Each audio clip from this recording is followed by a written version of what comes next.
turnamen nggak tercatat oleh FIFA, Ya. kan nggak ada apa-apa itu. Nggak bisa hmm. kita kategorikan sebagai itu prestasi kita gitu. Ya. Nah, kecuali kita udah misalnya juara SEA Games, Ya. semifinalis Asian Games, Ya. masuk Olimpiade, itu kita boleh lah menyebut diri kita legend. Anjas Asmara yang mengaku sebagai legenda sepak bola Indonesia ternyata pernah gagal antar timnas Indonesia ke Olimpiade 1976 gara-gara gagal penalti. Legenda berusia 72 tahun itu mengkritik Sintayong begitu tajam. Di acara salah satu stasiun TV nasional, dia menyatakan, pelatih asal Korea Selatan itu tidak berkompeten. Sintayong hanya bisa parkir bus saja, bukan bermain menyerang karena tidak memiliki seorang goal getter. PSSI harus memecat STY dan menunjuk Pep Guardiola jika memang memiliki uang yang banyak. Tiba-tiba komen gitu. Menurut abang, apa yang terjadi pada seorang Anjas Asmara? Saya kira menurut saya agak kelebihan Anjas. Kalau Anjas kemudian tiba-tiba sekarang menyalah-nyalahkan Sintayong gitu. Kan harusnya kita berkaca pada diri kita sendiri gitu. Ya. Kita ini sudah memberikan apa gitu. Ya. Nah, kan kalau turnamen itu, apalagi turnamen nggak tercatat oleh FIFA, Ya. kan nggak ada apa-apa itu. Nggak bisa kita kategorikan sebagai itu prestasi kita gitu. Ya. Nah, kecuali kita udah misalnya juara SEA Games, Ya.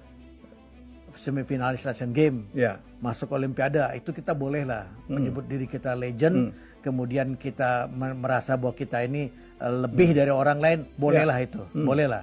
Kayak wartawan misalnya gini, pernah nggak ngeliput Piala Dunia? Belum. Aduh, jangan dong lu ngomong sepak bola seolah-olah gitu kan. Saya gini-gini, alhamdulillah 2 kali loh ngeliput Piala Dunia. 90 itu pun saya nggak mau menempatkan diri seperti orang yang paling tahu dari sepak bola, enggak gitu.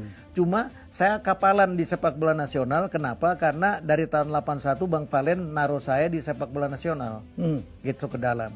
Kemudian tim nasional, semua tim nasional dari mulai Anjas main, saya udah di tim nasional. Udah mulai ngeliput di masa-masa terakhir Anjas gitu. Nah, harusnya dia berpikir untuk itu gitu. Nggak apa-apa dia punya pendapat berbeda, boleh bukan enggak. Tetapi maksud saya jangan kelebihan. Nah, menurut saya ini agak kelebihan. Bagian mana yang menurut abang kelebihan? Ya misalnya dia Sintayong dianggap bukan siapa-siapa. Atau dibilang ini pemain kebanyakan pemain naturalisasi. Saya mau tanya, Pele itu orang Brazil bukan? Tahun 58 loh Pele memperkuat. Usia 18 tahun. Orang Brazil bukan? Bukan. Afrika lah. Didi orang Brazil bukan? Bukan. Lalu kalau kita bilang oke nih zaman berikutnya Platini, emang Platini orang Prancis? Itali. Orang Itali. Gitu loh. So, Djorkaeff gitu ya? kan sama. Djorkaeff. Iya. Aljazair ya. Ya, juga Djorkaeff orang Serbia. Serbia. Iya. Oh, Yuri Djorkaeff.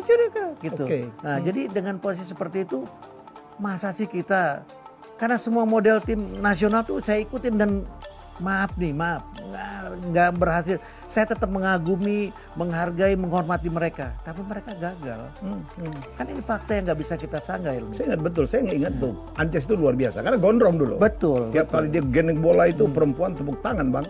Betul. Tapi beliau yang gagal penalti yang menggagalkan kita masuk Olimpiade. Iya betul. Nah, dia memang sebetulnya tidak ada dalam daftar gitu. Tapi kemudian karena nggak berani, orang yang lain akhirnya dia yang ditunjuk. Nah, tapi tendangannya itu gagal dan gara-gara itu Indonesia nggak ke Montreal. Itu harus dia ingat gitu. Jangan sampai dia melupakan itu gitu. Dan kemudian kan juga di masa Anjas, apa SEA Games kita juara? Enggak kan? Apa Asian Games kita pernah ikut? Enggak kan? Gitu. Ini fakta yang ada gitu. Kalau cuma sekedar turnamen piala ini piala itu nggak tercatat di FIFA juga.